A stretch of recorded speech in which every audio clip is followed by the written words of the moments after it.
கடந்த சில மாதங்களாவே தமிழகத்துல பரபரப்பா பேசப்படுற விஷயம் நடிகர் சங்க தேர்தல். நாளைக்கு நடக்க இருக்க இந்த தேர்தல்ல விஷால் அணியினரும் சரத்குமார் அணியினரும் எதிரெதிர் துருவங்களா செயல்பட்டு வராங்க. இந்த நிலையில ரெண்டு தரப்பினருக்கு இடையிலான பிரச்சனைகளுக்கு அடிப்படைன்ற வகையில நிரூபிக்கப்படாத 4 காரணங்கள் திரையுலகத்தினர் மத்தியில பேசப்படுது. அதெல்லாம் என்னென்னன்றத இப்ப பார்க்கலாம். சென்னையின் மையப்பகுதியான டி நகரில் தென்னிந்திய நடிகர் சங்கத்திற்கு என்று சொந்தமாக சுமார் 18 கிரவுண்ட் நிலம் உள்ளது. சுமார் 100 கோடி ரூபாய்க்கும் மேல் என்று மதிப்பிடப்படும் இந்த நிலத்தில் இருந்த நடிகர் சங்கத்தின் கட்டடத்தை இடித்துவிட்டு சரத்குமார் தலைமையிலான தற்போதைய நிர்வாகத்தினர் SPI சினிமாஸோடு சேர்ந்து மல்டிபிளெக்ஸ் திரையரங்கங்கள் கொண்ட வளாகம் கட்டுவதற்கு ஒப்பந்தம் செய்திருக்கிறார்கள். இந்த ஒப்பந்தத்திற்கு செயற்குழு மற்றும் பொதுக்குழு நிர்வாகிகளின் முறையான ஒப்புதல் பெறப்படவில்லை என்று விஷால் தரப்பினர் குற்றம் சாட்டுகிறார்கள். இந்த பிரச்சனையை மையமாக வைத்துத்தான் தற்போதைய நடிகர் சங்க தேர்தல் கட்டமைக்கப்பட்டிருக்கிறது. எங்களை பொறுத்த வரைக்கும் நடிகர் சங்கம் பொறுத்த வரைக்கும் எலெக்ஷனே இருக்கக்கூடாது. நாங்க அந்த கட்டடம் பார்க்கணும், அதுக்காக நாங்க முயற்சி செய்வோம். வேற வழி இல்ல.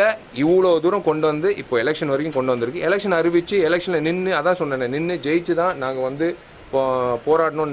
அதுவும் நாங்க பாக்குறதுக்கு ஒவ்வொரு ஆண்டும் திரைத்துறையினர் கலந்து கொள்ளும் விதத்தில் செலிபிரிட்டி கிரிக்கெட் லீக் என்று சொல்லப்படும் CCL நட்சத்திர கிரிக்கெட் விழா நடைபெற்று வருகிறது.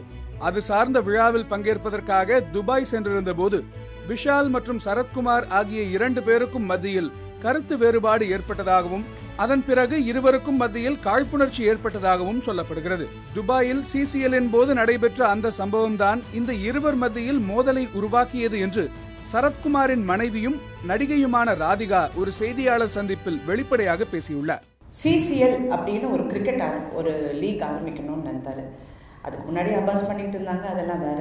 அப்போ ஆரம்பிக்கும் போது இல்லை, எல்லா நடிகர்களும் ஒன்று சேரணும், இவங்க எல்லாரும் வந்தோன்னா ஃபேமிலிஸோடு வருவோம், சண்டே ஆனால் எல்லாரும் பிக்னிக்காக இருக்கும், ஒருத்தர் பேசிக்கிறதுக்கு விளையாடுறதுக்கு ஒரு சந்தர்ப்பம் இருக்கும் அப்படின்னு சொல்லி தான் திரு சரத்குமார் அவர்கள் இதை ஆரம்பித்தார்.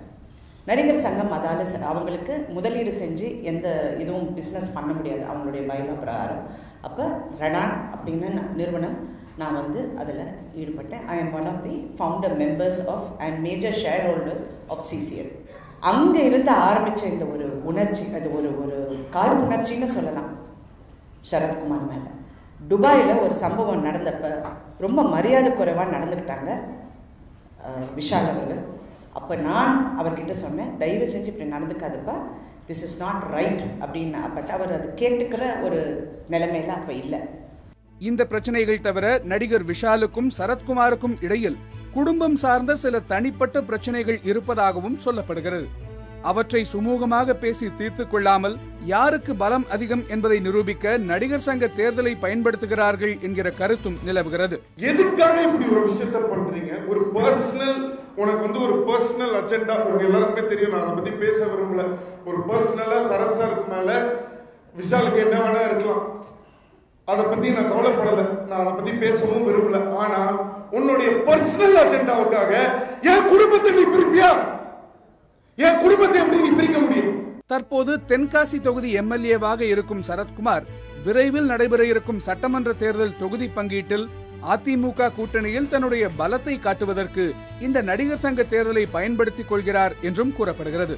இந்த நிலையில் விஷாலுக்கு ஏற்பட்டிருக்கும் அதிகார ஆசைதான் இந்த தேர்தலுக்கு காரணம் என்றும் அவரை நடிகர் கமலஹாசன் பின்னாலிருந்து இயக்குகிறார் என்றும் குற்றம் சாட்டுகிறார் சரத்குமார். மேலும் விரைவில் விஷால் அரசியலில் களமிறங்க காத்திருப்பதாகவும் அவர் கூறுகிறார். சார், அவருக்கு அரசியல் ஆசை வந்துருச்சு அப்படின்னு நினைக்கிறீங்க? நான் நினைக்கிறேன். ஏன்னா அரசியல்வாதி மாதிரி தான் பிஹேவ் பண்றாங்க இல்லையா? எந்தெந்த நிகழ்ச்சிக்கெல்லாம் போலியோ இப்போ அதான் சொன்னேன், இந்த அன்பு சகோதரர் SSR கண்ணன் இருக்காரு, அவருடைய இறந்ததுக்கு வரல, அதே மாதிரி நினைவஞ்சலி நடத்தும் அதுக்கு வரல. ஆனால் புதுசாக 24ஆம் தேதி தான் அவருக்கு நினைவஞ்சலி.